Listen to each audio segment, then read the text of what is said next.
Thank you.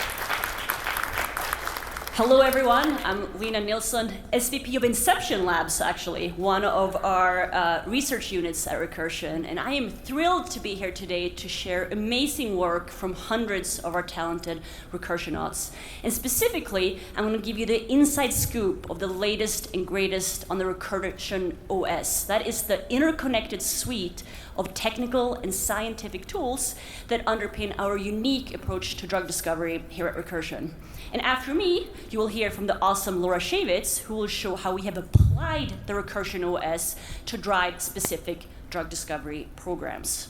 So building on Chris's introduction, I'm going to show you the how and the why for why the Recursion OS is bilingual. That is science and technology, physical wet lab experiments, and also dry lab in silico modeling.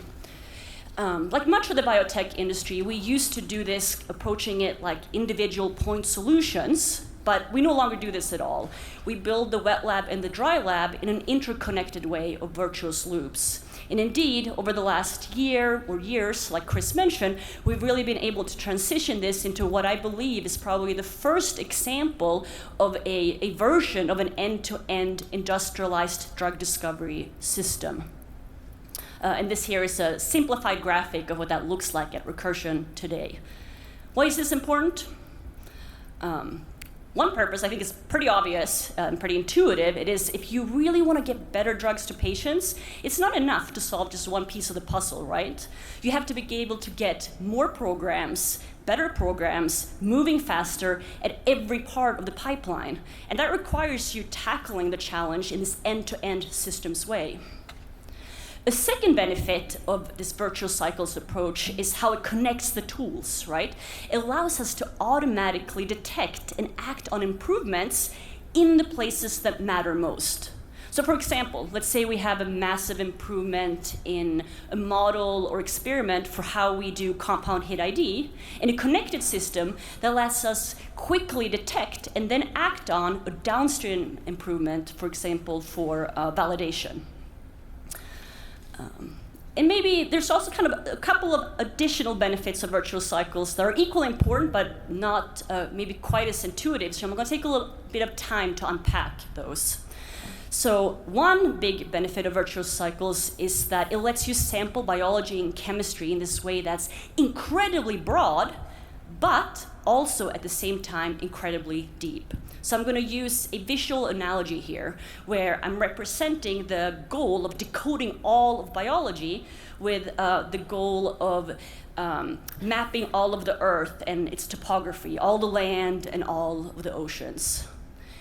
If you want to do this mapping, there's some places, the flat terrain, right, where you can get away with sampling pretty sparsely, right? If you want to know, you want to be able to kind of detect and then measure the sea level, for example, of all the oceans.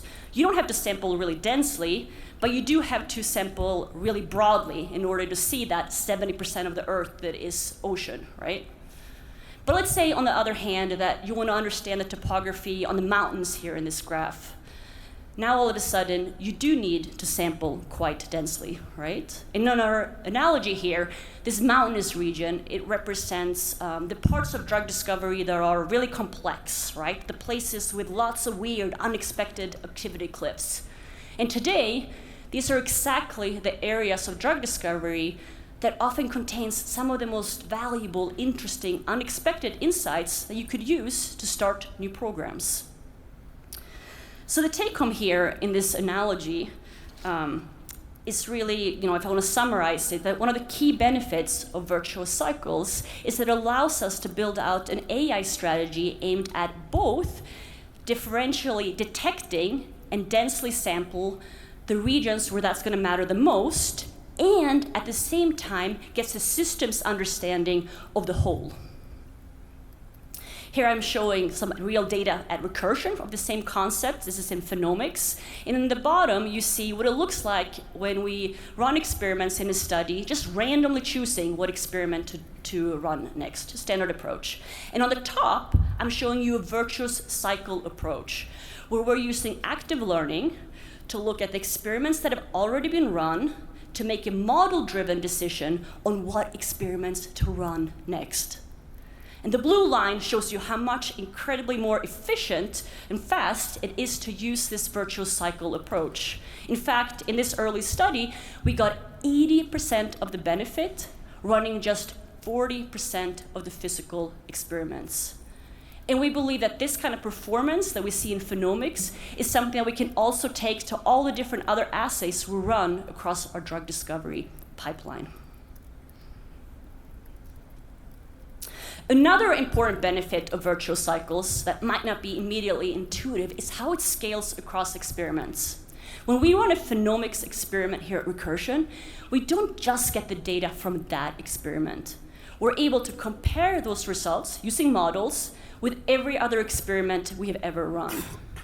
So as you see in the chart here, the outcome you get from that is that a linear increase in the number, the cumulative number of experiments that you have run, that's the blue line, that gives you an exponential increase in the data point relationships, that is, in the number of biological insights, a massive flywheel effect.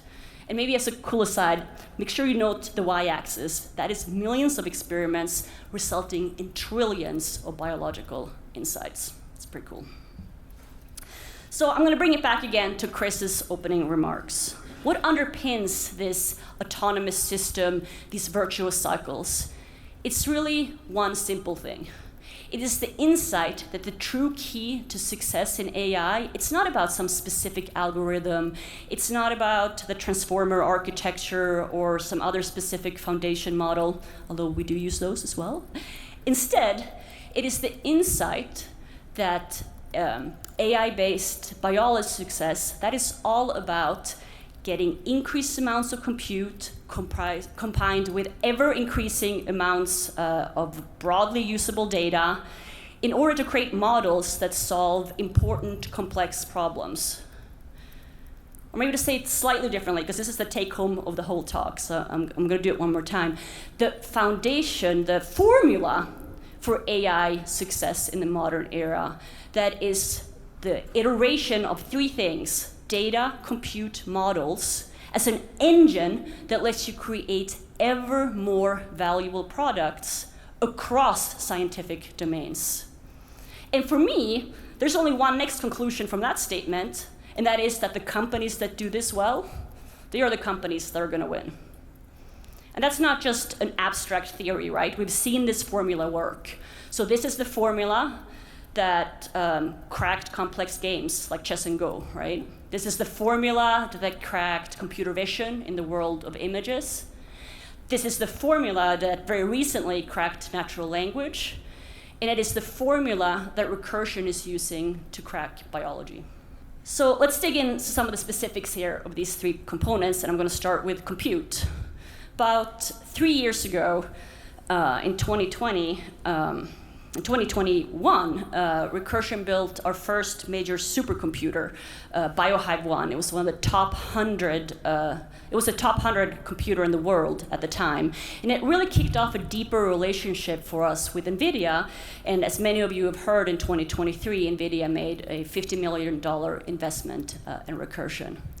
And of course, at this same time, there was this massive increase in the world in the appetite, the hunger for compute, broadly, but also, of course, internal to Recursion, so that by the time 2024 came around earlier this year, we stood up BioHive 2, a new generation supercomputer that's fourfold as powerful as BioHive 1, and it was recently ranked as number 35 supercomputer in any industry across the planet. So compute is getting faster at Recursion, but does it matter?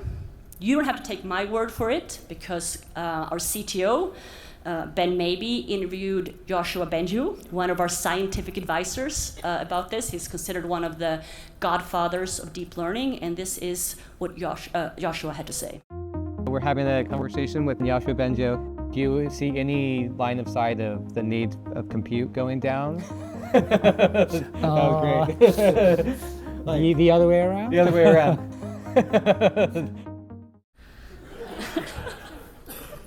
Powerful interview. And I bet you will not be surprised to hear that our in-house data also back up Joshua's laughter and take. So here's an example where I'm showing the improvement of our really critical models in phenomics. And on the x-axis, you see the model parameter number, so the size of the model. And in practice, this is really determined, limited by the amount of compute you have available. And then on the y-axis, you see the performance against a critical biological recall metric. And the basic message here, right, what you see is the more compute, the bigger the model, the more biology you see. And looking at this, there's no indication that we're anywhere close to saturation, right? It's going to keep getting better with more data, more compute, larger models. In fact, spoiler alert, later in this talk, I'm going to show a continuation of this chart, because this right here is just the results from BioHive 1, and we have some hot off the presses from the last few weeks on BioHive 2. But before we get there, we're going to hear from Rory Kelleher, Global Head of Partnering at NVIDIA, who's going to share some words and some thoughts on the intersection of compute and drug discovery into the future. And Rory's actually here today, but I didn't know that, so I made a video.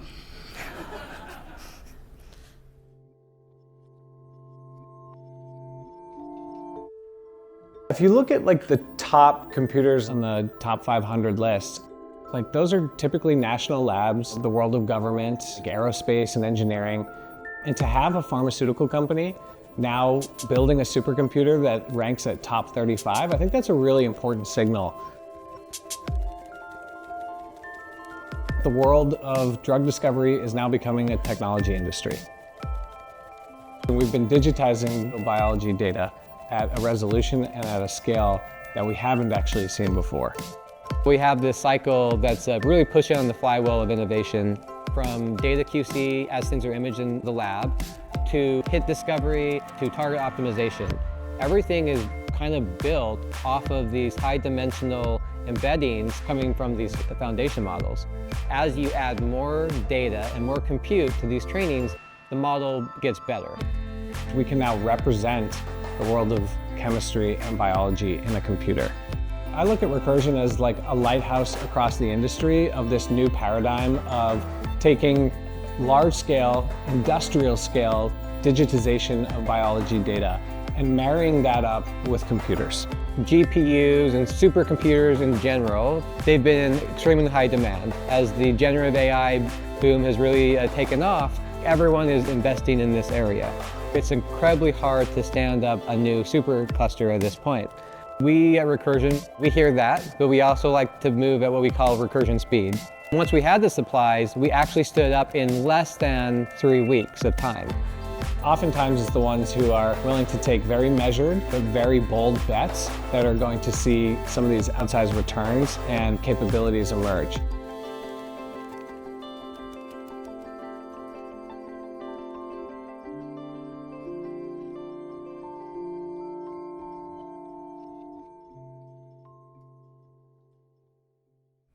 Pretty cool. With those words of inspiration, I'm going to transition us back to the pillars of this talk and transition from compute to show you some examples of the virtuous cycles between data generation and models.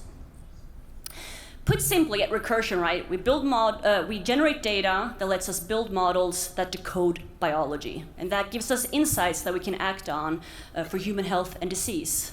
The first foundational layer of that is to create these highly standardized, high-throughput assays that lets us create massive data sets of high-dimensional, fit for the purpose of machine learning data. And then we build models on top of this data or between these data layers in order to drive our autonomous drug discovery systems.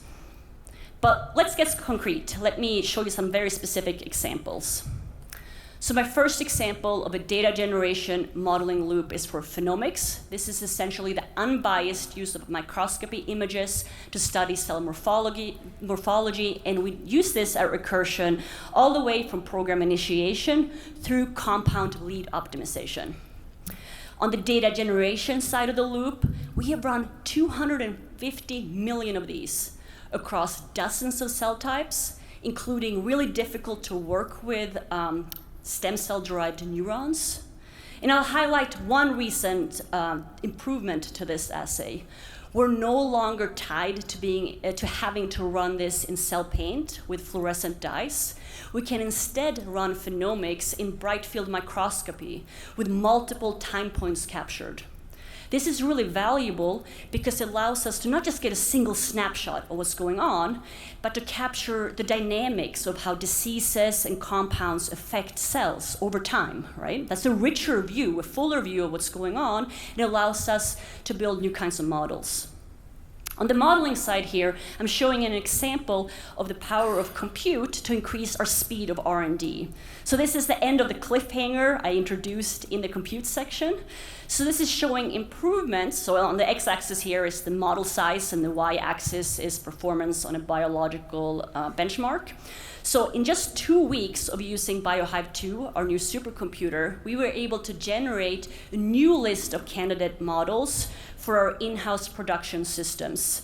And these new candidate models outperformed our old models in a range of biological metrics. This is valuable, right? Because it represents thousands of biological states, or biological relationships that we were previously blind to, but that we can today use to initiate and drive programs at Recursion. My second example of a data generation modeling loop is transcriptomics. That's the unbiased study of RNA in the cell, and we use this as a complementary, independent data layer next to phenomics. On the data generation side of the loop, we built out a gigantic laboratory for transcriptomics maybe about a year ago, here right across the way, and we've already sequenced over 1 million samples. That's a lot of transcriptomics. And more hot off the presses results, I'm excited to, for the first time, be able to announce that we have built a genome-scale genetic knockout map in transcriptomics in human primary cells. To my knowledge, this is the first demonstration of this kind of data set at this kind of scale ever. Here's just a small, tiny snapshot of that data on the well-known IL-6 studied pathway. So if you look here in the upper right-hand corner, that's showing gene-gene knockout relationships. So red means similarity between two knockout genes, and blue means oppositeness in our high-dimensional model space. And on the lower left-hand corner, you see the same thing, but for phenomics. So one cool outcome here, right, is that transcriptomics recapitulates. It lets us validate the results from phenomics. We see many of the same pathways and relationships, allowing us to use transcriptomics as a validation strategy. But also, there are differences. So here's just an example with STAT3 showing up quite differently within the transcriptomics results. This is expected, right? Transcriptomics captures an upstream signal in the cell from phenomics, which mostly represents the activity of proteins and organelles, right? It's a different time point, and you wouldn't expect it to be all linear in the same relationships.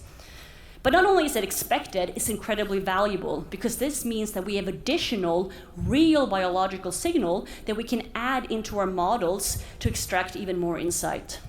In fact, on the modeling side here, I'm showing an example of our existing ways of doing multimodal modeling workflows across phenomics and transcriptomics. And I'm showing here that, compared to running either one of these alone, we get a major lift in performance by combining the two. In fact, the numbers here are showing our predictive ability on downstream program-specific assays. That's really valuable because those program-specific assays are often expensive and they're really time-consuming to set up. And you can only use them for one program or a few programs, right?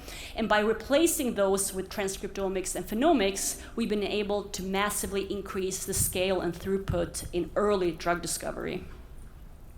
Another example of a data generation modeling loop at Recursion is ADME. This is essentially the study of what a drug is likely to do in the human body. So for example, blood plasma binding. Is the drug just going to get stuck unintentionally to proteins in the blood? Or microsomal stability. Is the drug likely to just be chewed up by the liver before it has a chance to have its therapeutic effect? And this is something we incorporate in our loops of drug discovery in order to filter out problematic compounds.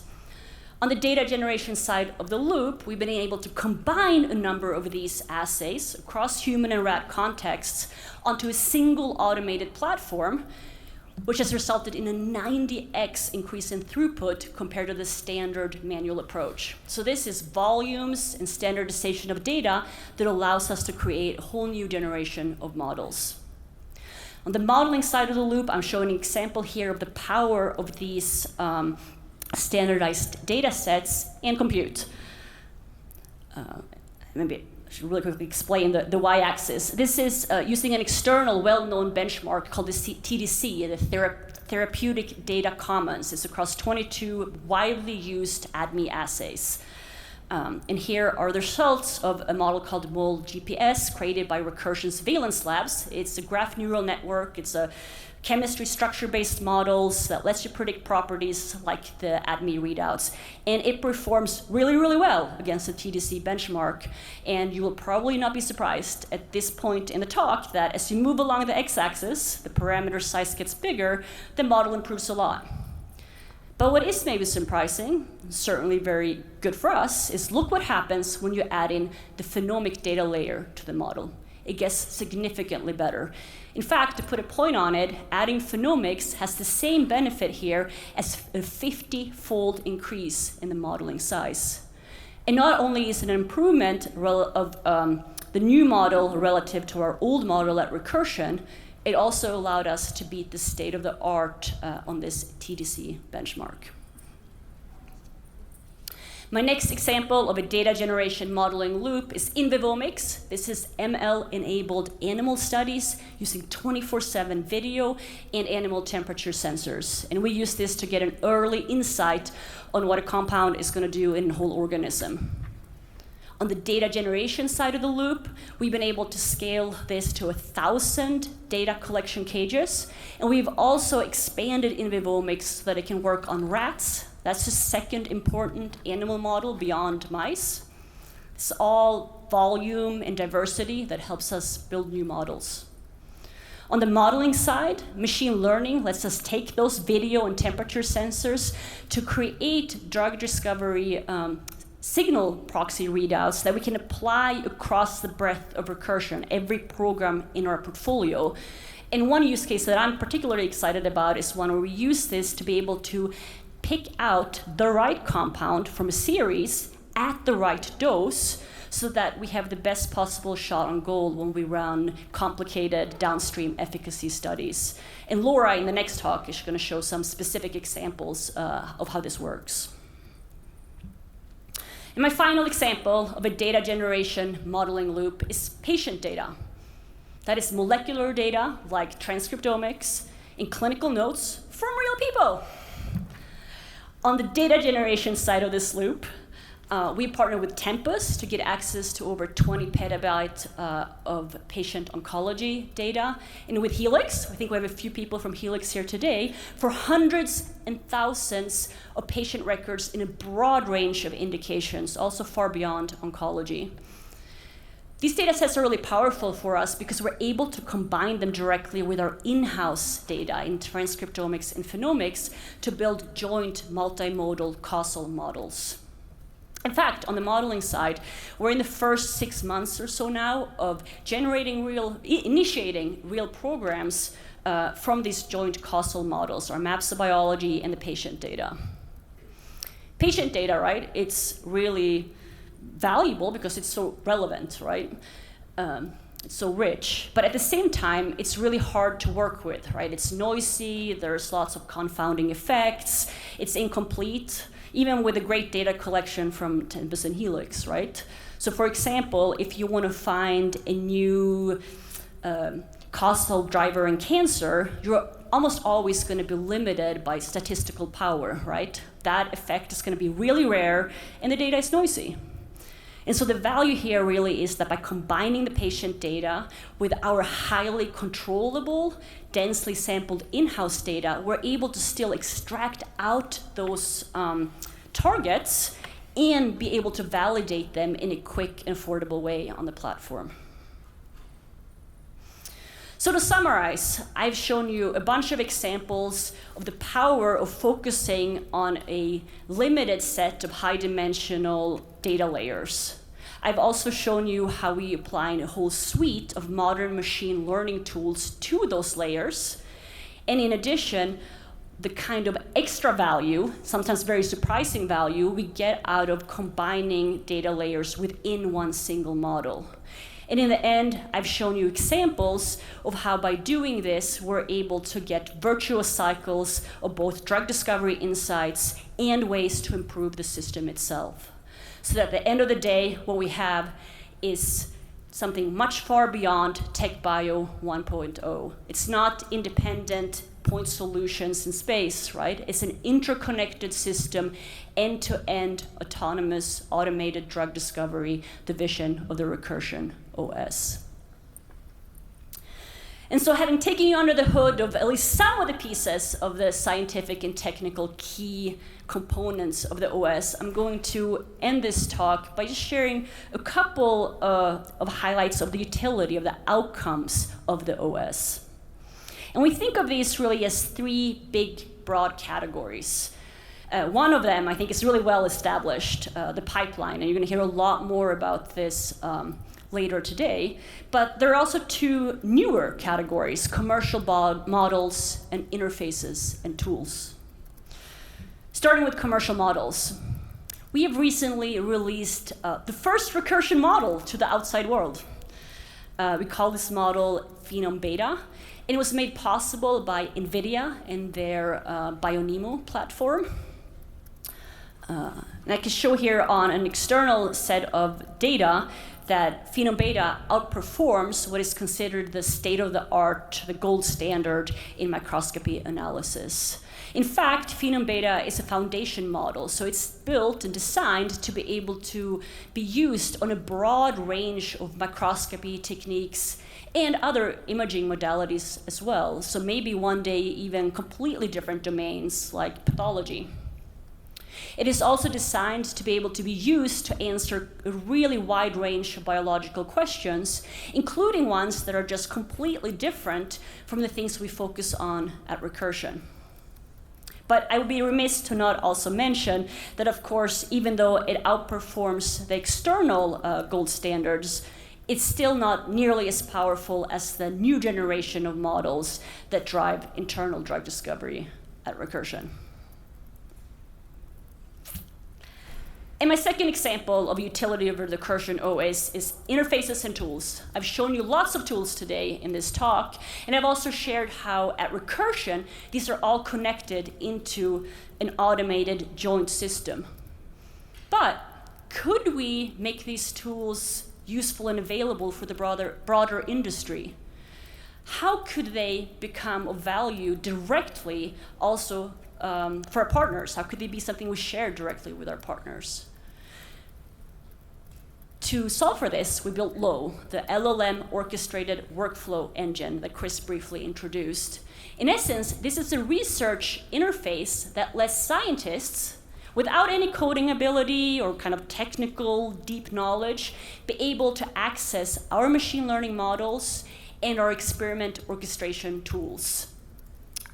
So in essence, that's the LLMs within LOW allowing you to interact with natural language, kind of like you would ask a colleague for help, right?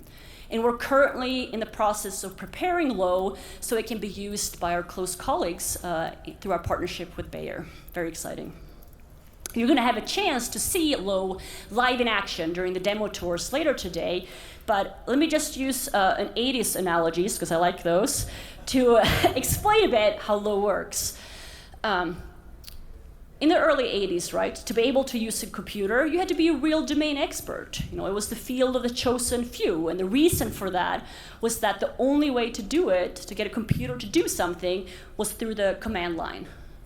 And then in 1983, the Apple Lisa came out. It was the first computer with a graphical user interface. And all of a sudden, you could make computers do cool things in ways that were way more intuitive and open to the average user. And we believe, and maybe I should kind of put a point on that, right? That was the start, the real start of the personal computing revolution. Right? And we believe that we have the opportunity at Recursion to use LOW to do something conceptually similar, right? That LOW is an opportunity to turn drug discovery into a search problem in a way that's accessible to every scientist. And then the final output of the Recursion OS, of course, is the drug discovery pipeline itself, our internal one and the one with our partners. And Laura is going to come up after me and talk much more about this in depth. So I'm just going to leave you with one parting thought. And that is that this is really the guiding vision of all of the Recursion OS. In fact, it is the guiding vision of everything all of us do here at Recursion. We're not here just to develop the next great drug. We're here to build out and use an industrialized drug discovery system, something that can consistently and repeatedly get the next greatest drug to patients across many disease areas and with ever increasing speed. Thank you.